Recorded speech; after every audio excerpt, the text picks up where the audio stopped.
So, ayan po mga ka-KK, another two-tier video naman ang ating gagawin. So, ngayon ay soft icing.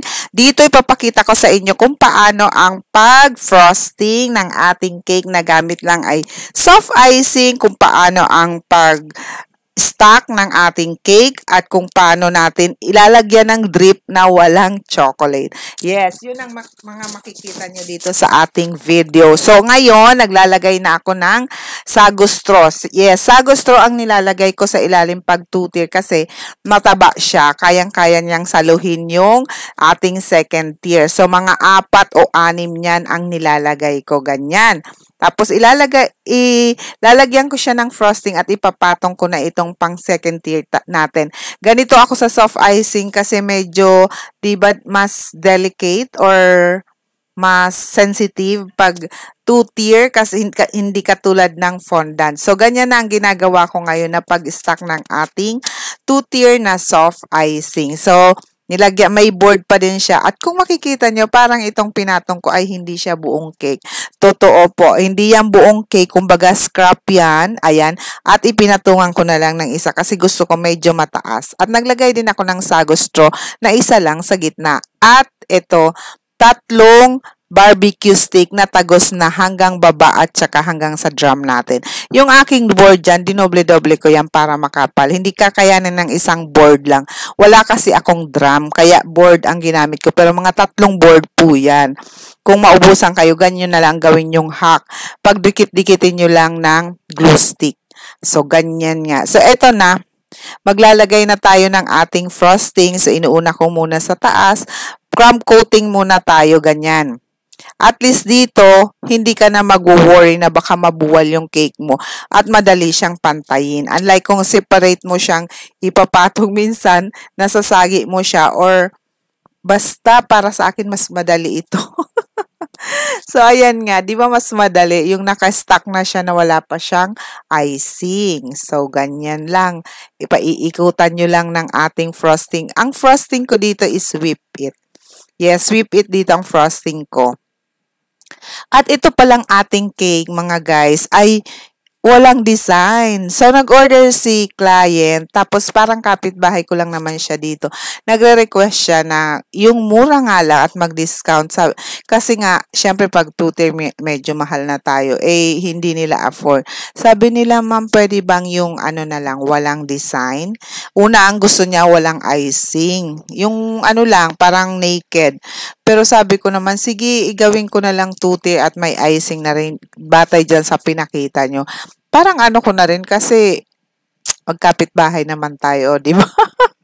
So, ayun, nilagyan ko na lang siya ng icing at may konting design lang. Pero yung iba, sila na magdi-design. Kaya wala akong picture ng kabuuan ng cake. Another walang picture ng cake. O, di ba? At hindi ko nga rin to na-picturean kahit yung walang icing niya. So, dito lang tayo sa video, di ba? Ganyan, katibay ang lola niyo. Laging nakakalimutan, di ba?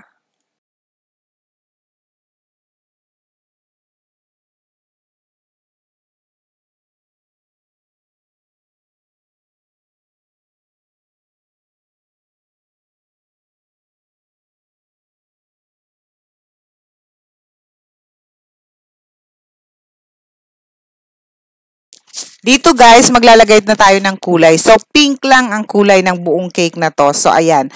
Ganyan lang ako maglagay ng kulay. Nilalagay ko sa piping bag at saka nilalagay ko na sa ating cake. Para konti na lang ang ating food color. Anyway, konti naman talaga ang ginamit ko dyan dahil very light nga. So, kahit very light or dark colors, ganyan pa rin ako mag-apply ng kulay. So, ayan. Nilagyan ko ng konting food color ang ating frosting. Nilagay ko sa piping bag at yan. Nilagay. At saka nyo na paiikutin ang ating turntable para mapakinis nyo. Pero itong cake na to is, I think, hindi na no need na siyang pakinisin kasi naglagay ulit ako ng design sa baba. Pero sa taas, hindi ko na nilagyan ng design. So, yun na nga, sabi ko nga sa inyo, walang design ito. Kasi nga ang gusto ni client ay sila na rin lang ang gagawa ng design o yung magtakakabit ng mga toppers, let's say mga picture or happy birthday, siguro meron na silang ganon. So sabi niya, ma'am yun na lang, so naked nga ito pero naging ganito na ang itsura ng ating cake. At kung tatanungin nyo naman ako kung magkano ko tong ibinigay ko lang to ng 1,750.